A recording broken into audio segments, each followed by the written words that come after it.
নিঃশব্দ, নীরব স্তব্ধতা,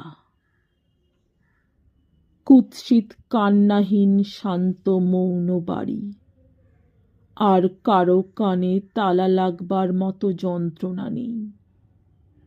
হ্যাঁ, শুধু সেই কান্নাটাই চুপ হয়নি।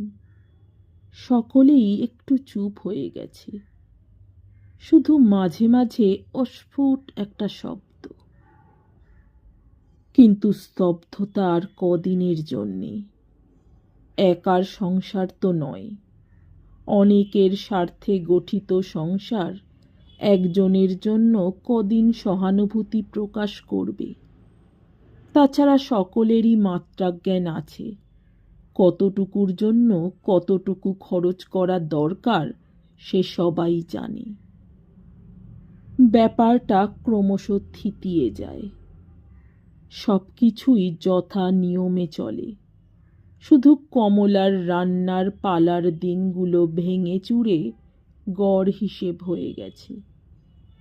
ওকে আর কেউ ডাকে না। অগাধ অবসরের সমুদ্রে ডুবে নিঝুম হয়ে দিবারাত্র পড়ে থাকে কমলা নিজের ঘরে।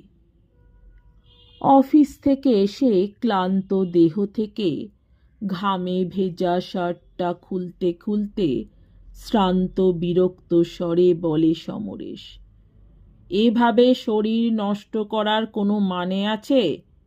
একটা অসুখ বাঁধিয়ে বসলে কারুরই কোনো লাভ নেই। বিরক্তির স্বরটা বুকে বাজে। হঠাৎ উঠে বসে কমলা তীক্ষ্ণ আর তীব্র বিদ্রূপের স্বরে বলে, ও, তুমিও এখনই লাভ লোকসানের হিসেব কষতে বসছ? তার মানে এখনই আমাকে জোয়াল কাঁধে নিতে বলছো, কেমন? সেসব কিছুই বলিনি আমি, শুধু বলছি এভাবে করে একটা রোগ বাঁধিয়ে বসবে শেষটা। যাক যাক, শাক দিয়ে আর মাছ ঢেকো না। আমার জন্যে তো তোমাদের দরদ উতলে উঠছে।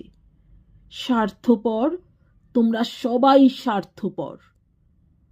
কণ্ঠস্বরের তীক্ষ্ণতা আর রাখতে পারে না কমলা। হঠাৎ ডুকরে কেঁদে ওঠে।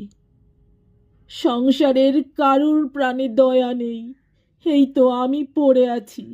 দিব্যি চলে যাচ্ছে সংসার, শুধু তখনই ছেলেটাকে মেরে ফেলতে।